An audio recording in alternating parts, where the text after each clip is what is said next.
Hello students, welcome to our channel simplified zoology. तो आज के इस वीडियो लेक्चर में हम लोग रेस्पिरेशन को कवर करेंगे, जिसमें हम नॉर्मल सी चीज़ें पढ़ेंगे कि रेस्पिरेशन क्या होता है और रेस्पिरेटरी ट्रैक्ट क्या होते हैं, जिसके थ्रू हम अपने रेस्पिरेशन प्रोसेस को कंप्लीट करते हैं। पिछले वीडियोस में हमने डाइजेशन को बहुत ही अच्छे से कवर किया था और आई होप कि आप लोग को समझ में भी आया होगा। तो हम लोग एग्जाम के पर्पस से चीज़ों को देख रहे हैं कि एग्जाम में किस टॉपिक से कौन से टाइप के क्वेश्चन आ सकते हैं। जैसा कि हम जानते हैं कि हमारे पास टाइम कम है, तो अभी फिलहाल हम उस टॉपिक को कवर कर रहे हैं जिसका एग्जाम में आने का चांसेस ज़्यादा होता है।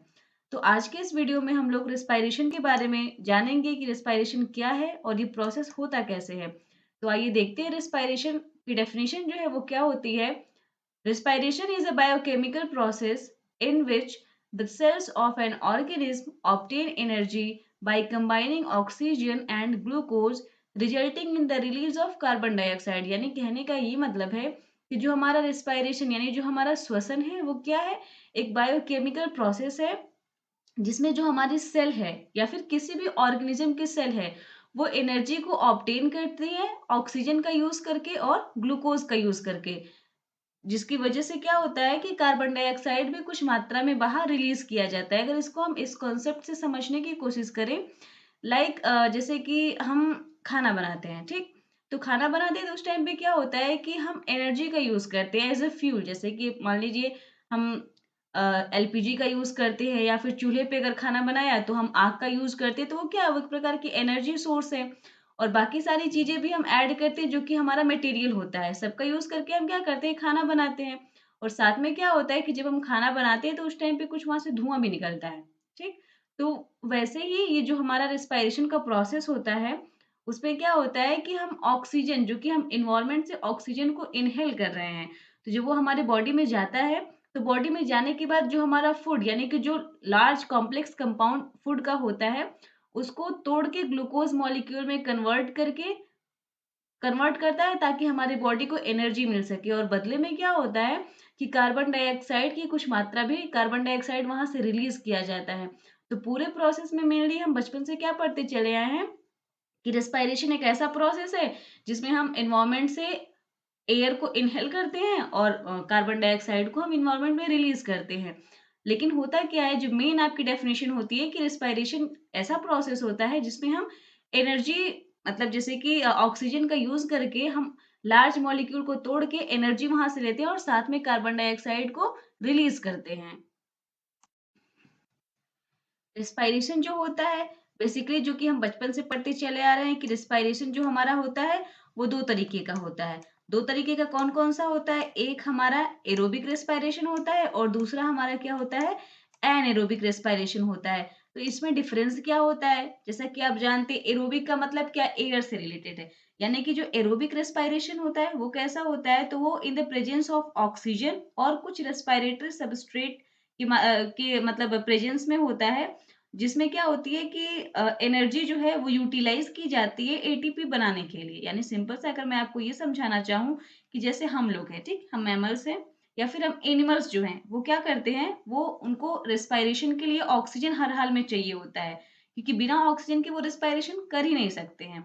और साथ में रेस्पिरेटरी सबस्ट्रेट क्या होता है, तो रेस्पिरेटरी सबस्ट्रेट की अगर हम बात करें तो वो हमारा हीमोग्लोबिन होता है, यानी कि जिसे हम रेस्पिरेटरी पिगमेंट भी कह सकते हैं, जो कि एक प्रकार का प्रोटीन होता है। तो ये सब मिलकर के क्या करते हैं, यानी कि ऑक्सीजन, ठीक, फिर उसके बाद हमारा हीमोग्लोबिन और साथ में क्या होता है, कुछ अमाउंट में एनर्जी भी यूज होती है एटीपी सिंथेसिस के लिए। ये तो हमारा एरोबिक रेस्पिरेशन होता है, जिसको हम सिंपली कहते हैं कि जो रेस्पिरेशन ऑक्सीजन के प्रेजेंस में होता है उसको हम एरोबिक रेस्पिरेशन कह लेते हैं, और जो रेस्पिरेशन ऑक्सीजन की एब्सेंस में होता है उसे हम एनएरोबिक रेस्पिरेशन कह लेते हैं, ठीक। तो आगे हम देखते हैं कि ये तो बेसिकली हम क्या देख रहे हैं कि ये एरोबिक एनएरोबिक ऐसे टाइप होते हैं रेस्पिरेशन के, जो कि हम पहले से भी जानते हैं इन चीजों को। और वैसे बेसिस पे अगर हम देखें कि रेस्पिरेशन जो हमारा है वो कितने फेज में कंप्लीट होता है, यानी कि रेस्पिरेटरी फेज कितने होते हैं, तो ये बेसिकली 2 फेज में कंप्लीट होता है। ये दो फेज कौन कौन सा होता है, तो एक हमारा होता है इनहेलेशन, एक होता है हमारा एक्सहेलेशन। तो इनहेलेशन को हम इंस्पिरेशन भी कहते हैं, ठीक, और एक्सहेलेशन को हम एक्सपिरेशन भी कहते हैं।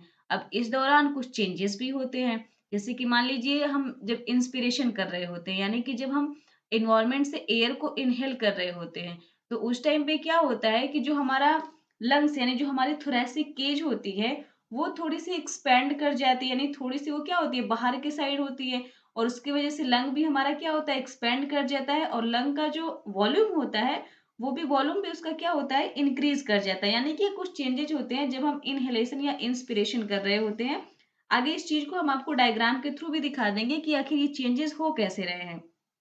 तो सिंपली यहाँ पे इन्हेलेशन में क्या हो रहा है कि हम बाहर से यानी जो हमारे एनवायरनमेंट में एयर प्रेजेंट है उसको हम अपने लंग्स तक लेके जा रहे हैं ताकि वहां पे गैसेस एक्सचेंज हो सके। तो ये हमारा क्या होता है, इंस्पिरेशन होता है।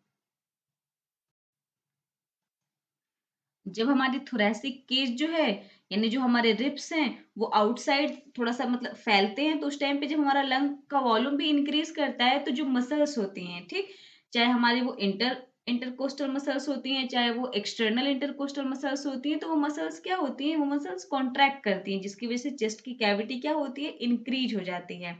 ठीक, और उस टाइम पे क्या होता है कि जो हमारा डायफ्राम होता है, ठीक, वो डाउन साइड यानी कि जैसे कि अगर आप जब साँस लेते हैं ना, आप इस चीज़ को प्रैक्टिकली भी करके देख सकते हैं कि जभी भी आप खूब ज़ोर से साँस लेंगे, तो उस टाइम पे ऐसा फ़ील होता है कि जो हमारा ये थोरैसिक रीजन वाला पार्ट है, ठीक? ये थोरैसिक रीजन वाला पार्ट जो है ऊपर उठता है और कुछ ऐसा भी होता है जो नीचे के साइड बेंड हो रहा होता है। कभी आप इसको प्रैक्टिकली करके देखिएगा तो यानी जो हमारा ऊपर की साइड उठ रहा है पार्ट यानी कि आप चेस्ट कैविटी को जब देखेंगे यानी जो हमारा पसली पिंजर होता है, ठीक? आप अगर इसको ऐसे समझना चाहें, तो जभी भी आप खूब ज़ोर से साँस लेंगे ना, तो उस टाइम पे क्या होगा कि जो स्टर्नम होगा और जो रिब्स होती हैं, जो पसलियाँ होती हैं, वो ऊपर की साइड उठती हैं। जिसकी वजह से क्या होता है कि हमारा लंग का वॉल्यूम इंक्रीज़ कर जाता है और जो हमारा डायफ्राम होता है, वो डायफ्राम हमारा नीचे के साइड बेंड हो जाता है। अगर वही हम बात करते हैं यहाँ पे एक्सहेलेशन या फिर जिसे हम एक्सपीरेशन कहते हैं, तो जभी भी लंग्स में गैसियस एक्सचेंज हो जाता है, ठीक? उस गैसियस एक्सचेंज के दौरान क्या होता है कि जो हमारा एयर में जो ऑक्सीजन होता है, वो आगे भेज दिया जाता है हमारे ब्लड के थ्रू बॉडी में, ब्लड को ऑक्सीजनेटेड करके। लेकिन ब्लड में कार्बन डाइऑक्साइड भी तो आता है ट्रांसपोर्टेशन के सिस्टम के थ्रू। तो जो कार्बन डाइऑक्साइड आ रहा होता है, जहाँ पे गैसेस एक्सचेंज होती है जिसे हम एल्वोलाई कहते हैं, तो वहाँ पे जो इंस्पिरेशन के दौरान जो ऑक्सीजन है, वो ब्लड में छोड़ दिया गया। बदले में जो ब्लड में कार्बन डाइऑक्साइड था, उसको हमारे एल्वोलाई में छोड़ दिया जाता है। तो एल्वोलाई यानी हमारे लंग्स का ही एक पार्ट है। तो एक्सपिरेशन में होता क्या है कि उस कार्बन डाइऑक्साइड को बॉडी से बाहर निकाला जाता है। तो उस टाइम पे क्या होता है कि जो हमारा थोरैसिक केज होता है और जो हमारा लंग्स होता है, ये सब अपने ओरिजिनल यानी कि पहले वाले पोजीशन पे आ जाते हैं। अगर हम आपको समझाना चाहें तो जो रिब्स हमारी हैं, ठीक? वो भी अपने ओरिजिनल पोज़ीशन पे आ जाएँगी। जो हमारा डायफ्राम जो कि डाउनवर्ड गया था, वो भी अपने ओरिजिनल पोज़ीशन पे आ जाएगा। जो मसल्स कॉन्ट्रैक्ट हुई थी, वो मसल्स रिलैक्स हो जाएँगी। यानी कि इन्हेलेशन के प्रोसेस के दौरान जो भी क्रियाएँ हुई रहती हैं, वो सारी की सारी यानी जो हमारे ऑर्गन जो कि कुछ कॉन्ट्रैक्ट हुआ, कुछ हमारा डाउनवर्ड साइड गया, कुछ जो हमारा था एक्सपैंड किया था, तो वो सारी चीज़ें क्या होंगी, वो सारी चीज़ें अपने ओरिजिनल पोज़ीशन पे आ जाएँगी और जो हमारा उस टाइम पे लंग का जो वॉल्यूम होता है वो डिक्रीज़ कर जाता है और जब लंग में प्रेशर बनेगा, तो जो भी लंग में एयर है वो क्या होगा, वो बॉडी से बाहर निकल जाएगी बहुत ही आराम से। अभी देखिए जो हमारा नॉर्मल ब्रीदिंग होता है उसमें क्या होता है, जो हमारा इनहेलेशन होता है, ठीक, वो हमारा एक एक्टिव प्रोसेस होता है और जो हमारा एक्सहेलेशन होता है वो हमारा पैसिव प्रोसेस होता है। यानी कि जब हम इनहेल करते हैं तो हमें थोड़ी सी एनर्जी की भी रिक्वायरमेंट होती है, जब हम एक्सहेल करते हैं तो वो क्या होता है, नॉर्मली आराम से हम उसको कर सकते हैं। और अगर हम एक एवरेज ह्यूमन के रेस्पिरेटरी रेट की बात करें, ठीक, तो रेस्पिरेशन रेट अगर आप ह्यूमन का एक देखेंगे, नॉर्मल ह्यूमन का, तो वो कितना होता है, कहीं-कहीं पे आपको ये 12 से 16 हो जाएगा।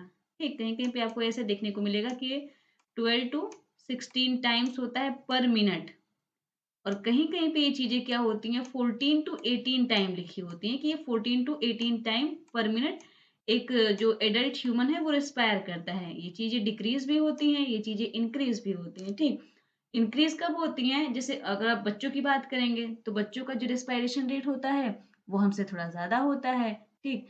और अगर एडल्ट की हम बात करें, तो एडल्ट में जैसे मान के चलिए कि आप कोई एक्सरसाइज करके आ रहे हैं, तो उस टाइम पे जो हमारा रेस्पिरेशन रेट होता है, वो इंक्रीज़ कर गया होता है।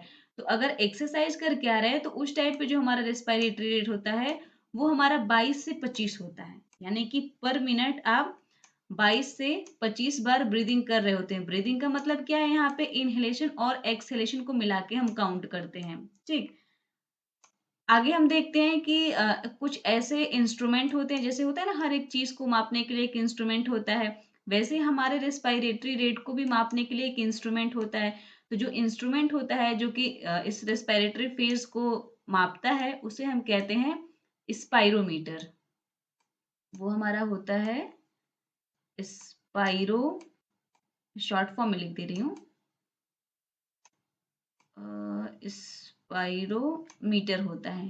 ठीक, या फिर इसको हम रिस्पायरोमीटर भी कहते हैं, यानी कि जो कि हमारा ऐसा इंस्ट्रूमेंट जो हमारे रिस्पायरेशन रेट को मापता है, मेजरमेंट करता है उसकी, उसे हम या तो रिस्पायरोमीटर कह सकते हैं या तो हम उसे स्पायरोमीटर कह सकते हैं। दोनों ही चीजें सही होती हैं। ये इंस्ट्रूमेंट है जो कि क्या करता है, हमारे रेस्पिरेशन रेट को मापेगा कि हम पर मिनट कितना टाइम ब्रीदिंग कर रहे हैं।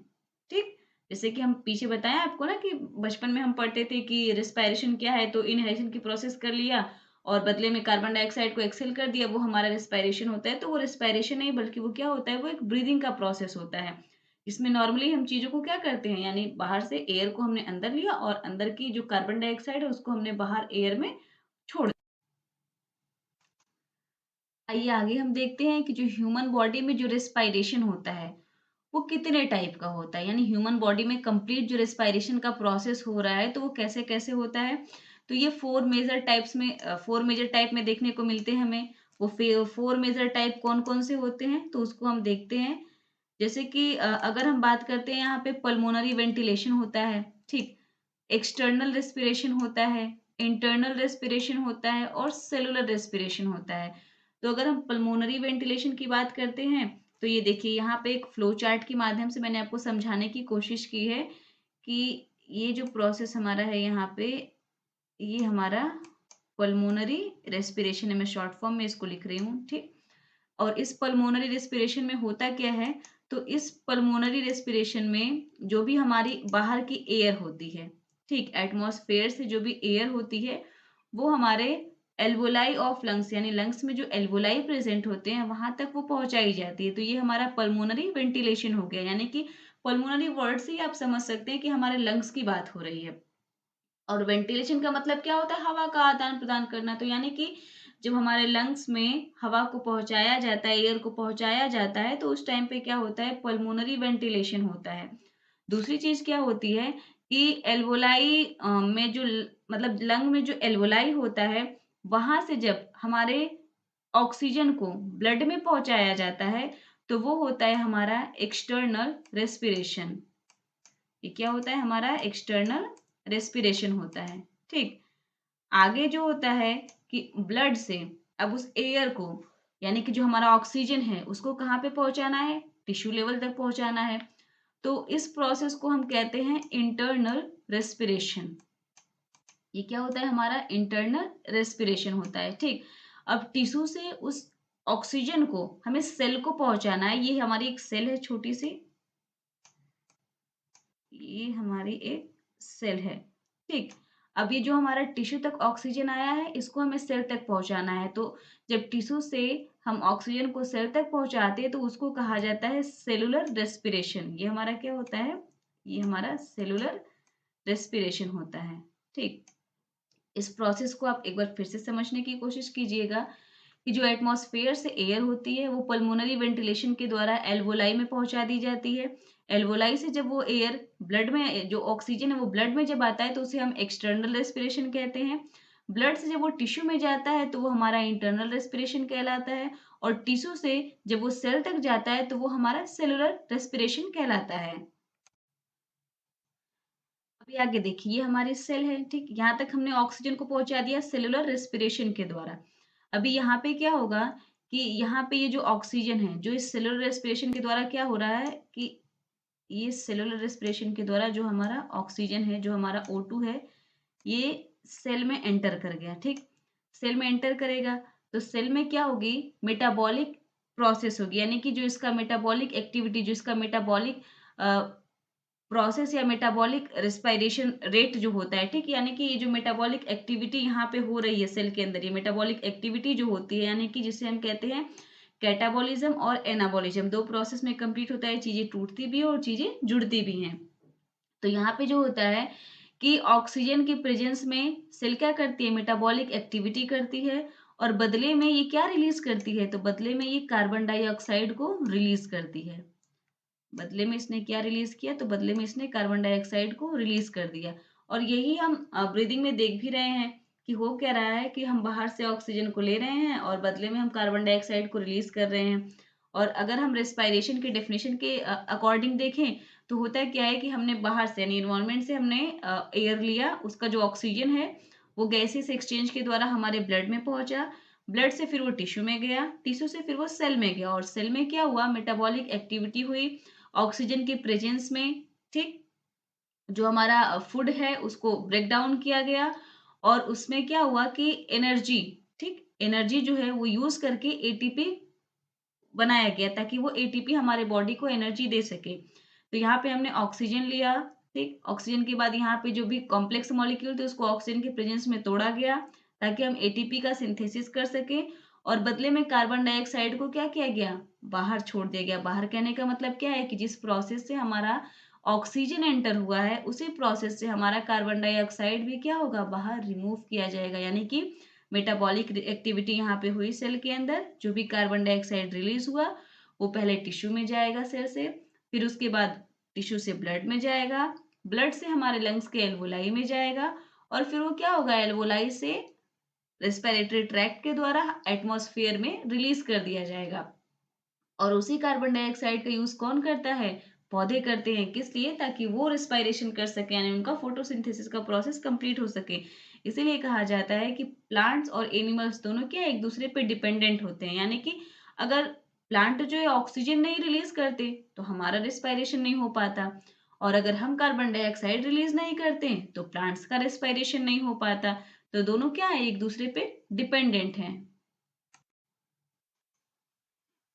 आइए आगे हम लोग देखते हैं अपने रेस्पिरेटरी ट्रैक्ट के बारे में। तो जो हमारा रेस्पिरेटरी ट्रैक्ट होता है ये बेसिकली दो पार्ट में हम इसको कवर करेंगे। एक हमारा होता है अपर रेस्पिरेटरी ट्रैक्ट और दूसरा हमारा होता है लोअर रेस्पिरेटरी ट्रैक्ट।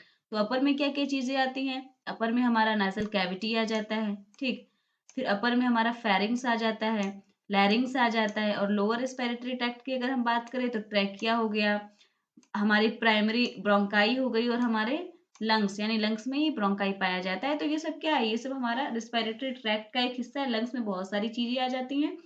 तो अगर हम इस चीज को रेस्पिरेटरी ट्रैक्ट को देखते हैं तो ये जो हमारा नोज है, ठीक, यहाँ पे जो हमारा नोज है इसमें जो नोजल कैविटी होती है, यानी बाहर से जब इन्वायरमेंट से एयर अंदर जाती है, ठीक, तो इस नोजल कैविटी के द्वारा एंटर करती है, और जब इस नोजल कैविटी के द्वारा एयर एंटर करेगी तो ये इधर से होते हुए कहाँ पे जाएगी, इधर से होते हुए फेरिंग्स रीजन में जाएगी, फेरिंग्स से फिर वो लैरिंग्स रीजन में आती है, ठीक, फेरिंग्स से वो कहाँ पे आएगी, लैरिंग्स रीजन में आती है, और फिर लैरिंग्स से वो ट्रैकिया में एंटर करती है।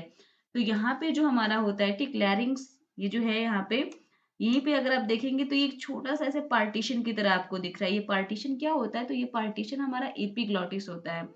यानी कि कहने का क्या मतलब है, एपिग्लॉटिस का काम क्या होता है, जब भी हम खाना खाते हैं ना तो उस टाइम पे हम सांस नहीं ले पाते, यानी कि हम रेस्पिरेशन नहीं कर पाते हैं, और जब हम रेस्पिरेशन करते हैं तो उस टाइम पे हम खाना नहीं खा पाते हैं, क्योंकि होता क्या है कि यहाँ पे एक कॉमन ओपनिंग होती है, ठीक, जिसके द्वारा जहाँ से क्या होता है कि दो चीजें मिलती हैं। एक तो हमारा जो ओसोफेगस है जिसे हम फूड पाइप कहते हैं, वो उसकी भी स्टार्टिंग वहीं से होती है, और दूसरा हमारा विंड पाइप जिसे हम ट्रैकिया कह रहे हैं उसकी भी ओपनिंग वहीं पे होती है। तो जब भी हम यहाँ से चीजों को खा रहे होते हैं, ठीक, और खाते समय क्या होता है उस टाइम पे अगर हम सांस लेने की कोशिश करेंगे तो हम सांस नहीं ले पाएंगे, क्योंकि जब भी हम खा के चीजों को निगलते हैं तो ये जो एपिग्लॉटिस होता है ये इस ग्लॉटिस रीजन को, जो कि ट्रैकिया के ऊपर वाला रीजन है, इसको क्या करता है, ये कवर कर लेता है। जब ये कवर कर लेता है तो ये ढक्कन की तरह इसको बंद कर देगा, जिसकी वजह से एक चीज ये भी होती है कि जो भी हम खाना खा रहे होते हैं वो इसके बंद होने की वजह से हमारे ट्रैकिया में फंसता नहीं है, क्योंकि अगर ये बंद नहीं होता तो उस टाइम पे क्या होता है कि पूरा तो नहीं लेकिन कुछ दाने जो होते हैं हमारे फूड के, यानी कुछ पार्ट जो है वो क्या होता है ट्रैकिया में एंटर कर जाता, और वो जाके फंस जाता, जाम कर देता उस ट्रैकिया को ना, फिर हम रेस्पिरेशन नहीं कर पाते। तो ये एपिग्लॉटिस जो ये बंद हो जाता है, और इसकी वजह से जो हमारा फूड है वो ओसोफेगस में आराम से एंटर कर जाता है। फिर वापस से क्या होता है कि ये खुलता है और हम जो भी एयर इधर से आती है उसको ये अंदर ट्रैकिया में पास कर देता है। ट्रैकिया क्या होती है? एक पैसेज है, एक रास्ता है जो कि हमारे एयर को अंदर पास करती है। आगे इसकी हिस्टोलॉजी को भी हमें पढ़ना है, बहुत डिटेल में पढ़ना है इसकी हिस्टोलॉजी को, क्योंकि ये भी एक क्वेश्चन बनाता है कि हिस्टोलॉजी ऑफ ट्रैकिया एक्सप्लेन करिए। अब देखिए जो ट्रैकिया होता है ना, ये भी एक मस्कुलर ऑर्गन ही है बॉडी का। इसमें बहुत सारी चीजें पाई जाती है जिसको आगे हम डिटेल में डिस्कस करेंगे। फिलहाल हम यहाँ पे इस चीज को देखते हैं। तो जो ट्रैकिया से जो हमारी एयर अंदर जाती है, ठीक, अब ये ट्रैकिया से अंदर जाएगी तो ट्रैकिया जो होता है आगे जाके ये दो भागों में बाइफरकेट हो जाता है। एक हमारे लेफ्ट लंग में जाता है और एक हमारे राइट लंग में जाता है। तो एक को हम कहते हैं लेफ्ट ब्रोंकस और दूसरे को हम कहते हैं राइट ब्रोंकस, जो कि आगे ये जो हमारा है ये प्राइमरी ब्रोंकाई है, ठीक, चाहे लेफ्ट का हो चाहे राइट का हो। आगे जाके ये डिवाइड होता है जिसे हम सेकेंडरी ब्रोंकाई कहते हैं, जो कि ये वाला रीजन है। ये आगे जाके और डिवाइड हुआ है जिसे हम टर्सरी ब्रोंकाई कहते हैं। और ये जो टर्सरी ब्रोंकाई होता है ये जो होता है इसके टिप पे ना ब्रोंक्यूल्स पाए जाते हैं, और वो ब्रोंक्यूल जो होता है आगे जो होता है कि एल्वोलियर सैक के द्वारा एल्वोलाई में जाके मिलता है। अभी ये एल्वोलाई क्या होता है? तो जो हमारा ये टर्सरी ब्रोंकस होता है, टर्सरी जो हमारी ब्रोंकाई है, इसके टिप पे छोटे छोटे गोल गोल संरचनाएं पाई जाती हैं जिसे हम एल्वोलाई कहते हैं, ठीक, जो कि एक हमारे रेस्पिरेटरी यूनिट भी आप उसे कह सकते हैं, क्योंकि वहीं पे क्या होता है गैसियस एक्सचेंज होता है। तो ये जो एल्वोलाई होती है यहीं पे हमारा गैसियस एक्सचेंज होता है, यानी कि जो भी एयर इधर से आई, ठीक, इसमें क्या होता है एल्वोलाई में जाने के बाद जो ऑक्सीजन होता है वो ब्लड में मिक्स किया जाता है, क्योंकि एल्वोलाई को चारों तरफ से पतली पतली कैपिलरीज घेरे रहती हैं, और उस कैपिलरीज में क्या आता है, ब्लड आता है ऑक्सीजनेटेड होने के लिए। तो वहां पे डिफ्यूजन की प्रोसेस के द्वारा, यहाँ तो भी डायग्राम में क्लियर नहीं दिख रहा है, आगे मैं डायग्राम भी आपको एक्सप्लेन करूंगी। तो यहाँ पे क्या है, डिफ्यूजन का प्रोसेस होता है और कैपिलरीज में, यानी जो हमारे ब्लड कैपिलरीज है उसमें जो कार्बन डाइऑक्साइड होती है वो हमारे एल्वोलाई में छोड़ दी जाती है। और जो एल्वोलाई में ऑक्सीजन की मात्रा ज्यादा होती है तो वो भी क्या करता है, डिफ्यूजन प्रोसेस के द्वारा वो भी हमारे ब्लड में जाके ब्लड को ऑक्सीजनेटेड कर देता है।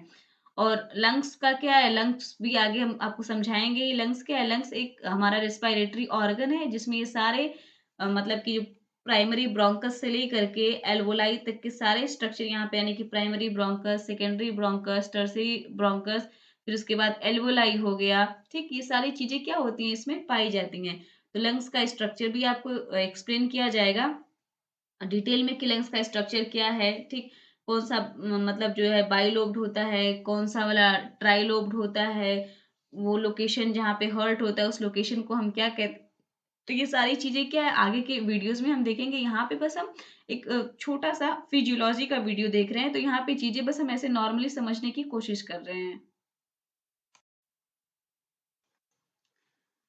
अब देखिए ब्रीदिंग मैकेनिज्म ऑफ ब्रीदिंग में क्या होता है, जैसे स्टार्टिंग में हम आपको समझा रहे थे ना कि एयर एंटर करती है तो रिब्स जो होता है वो मतलब बाहर की साइड हो जाता है, ठीक, ये सब चीजें जो हम बता रहे थे उसी का ये डायग्रामेटिक रिप्रेजेंटेशन आपको दिखाया गया है, जिसमें ये पहला वाला जो डायग्राम है, ठीक, ये हमारा इंस्पिरेशन का है। और जो हमारा दूसरा वाला डायग्राम है ये रहा इधर, जो हमारा दूसरा वाला डायग्राम है ये हमारा एक्सपिरेशन का है, ठीक। तो इंस्पिरेशन के टाइम पे क्या हो रहा है, जब भी एयर एंटर करेगी लंग्स में तो उस टाइम पे क्या क्या चेंजेस होंगी। तो जो हमारे रिब्स है, ठीक, वो रेज्ड हो जाए, रिब्स और स्टर्नम। स्टर्नम क्या होता है कि जो हमारा दोनों साइड की जो रिब्स होती है ना उनको जो बीच में जोड़ के रखता है वो हमारा स्टर्नम होता है। तो रिब्स और स्टर्नम जब भी हम इनहेल करते हैं एयर को तो वो क्या होता है, रेज यानी ऊपर की साइड उठ जाता है। और ये रही हमारी रिब केज, ठीक, तो ये रिब्स क्या होती है, सारे की सारे रिब्स और जो हमारा स्टर्नम है ये ऊपर के साइड उठ जाता है, और जो हमारा डायफ्राम है ना वो लोअर साइड में यानी नीचे के साइड में क्या करता है, कॉन्ट्रैक्ट हो जाता है, जिसकी वजह से जो ये थोरैसिक कैविटी है इसका वॉल्यूम जो है इंक्रीज कर जाता है और ज्यादा मात्रा में एयर यहाँ पे फिल हो पाती है। आगे हम देखेंगे एक्सपिरेशन में क्या होता है। तो जब भी हमें हमारे लंग से एयर को एक्सपायर करना होता है यानी बाहर निकालना होता है, तो उस टाइम पे क्या होता है कि जो हमारा रिब्स और जो हमारा स्टर्नम होता है यानी कि जो ऊपर के साइड उठा था, ठीक, वो अपने ओरिजिनल पोजीशन पे आ जाते हैं। और जो हमारा डायफ्राम है जो कि नीचे के साइड कॉन्ट्रैक्ट हुआ था, ये वापस से क्या होता है, ऊपर रिलैक्स्ड हो जाता है और अपनी पोजीशन वापस से ले लेता है, यानी कि एक आर्क, एक धनुष का आकार का बना लेता है स्ट्रक्चर, जिसकी वजह से ये जो हमारा लंग्स है इसका जो वॉल्यूम है, ठीक, यानी जो हमारा ये थोरैक्स है इसका जो वॉल्यूम है वो डिक्रीज कर जाता है। जब डिक्रीज करेगा वॉल्यूम तो उस टाइम पे क्या होगा कि जगह कम होगी, ठीक, यानी कि स्पेस कम होगा, और जब स्पेस कम होगा तो प्रेशर बनेगा उसमें, और जब प्रेशर बनेगा तो ये जो हमारा कार्बन डाइऑक्साइड है ये क्या होगा, ये आसानी से हमारे बॉडी से रिमूव कर दिया जाता है। तो फिलहाल आज की वीडियो में इतना ही। आगे की वीडियोस में हम हिस्टोलॉजी ऑफ लंग्स के बारे सॉरी हिस्टोलॉजी ऑफ ट्रैकिया के बारे में एक्सप्लेन करेंगे, और ऐसे ही करके एक एक वीडियोस आपको मिलती रहेंगी जो कि इम्पोर्टेंट है आपके एग्जाम के पर्पज से। तो फिलहाल उसी को मैं कंप्लीट कराने की कोशिश कर रही हूँ, हिस्टोलॉजी ऑफ ट्रैकिया। फिर उसके बाद आगे आपको लंग्स वॉल्यूम कैपेसिटीज बताई जाएंगी, हीमोग्लोबिन डिसोसिएशन कर्व बताया जाएगा जो कि आपके रेस्पिरेशन का ही पार्ट है, क्लोराइड शिफ्ट बताया जाएगा। तो ये कुछ ऐसे इंपॉर्टेंट टॉपिक्स हैं जो कि एग्जाम में आने के 99% चांसेस होते हैं, चाहे वो लॉन्ग में पूछेगा चाहे वो शॉर्ट में पूछेगा, बट वो एग्जाम में पूछता ही पूछता है। और आपका मैकेनिज्म ऑफ ब्रीदिंग भी अप्रॉक्स हर साल यानी कि एग्जाम में ये पूछा हुआ क्वेश्चन है। तो आगे इसके बारे में हम आपको बात, तो इन वीडियोस को आप अपने फ्रेंड्स में शेयर कर सकते हैं ताकि उनका भी कुछ बेनिफिट, उनको भी कुछ मिल सके एग्जाम पर्पस से, क्योंकि अभी क्या है टाइम बहुत कम है, तो कोर्स कंप्लीट भी नहीं हो पा रहे हैं। तो कुछ इंपॉर्टेंट टॉपिक्स जो आपको दिए जा रहे हैं इस वीडियोस के माध्यम से, इनको आप ज़्यादा से ज़्यादा शेयर करने की कोशिश करिए ताकि ज़्यादा से ज़्यादा स्टूडेंट को इससे बेनिफिट हो सके और वो एग्जाम में अच्छा कर सके। तो इस वीडियो को लाइक शेयर और सब्सक्राइब करना ना भूलें।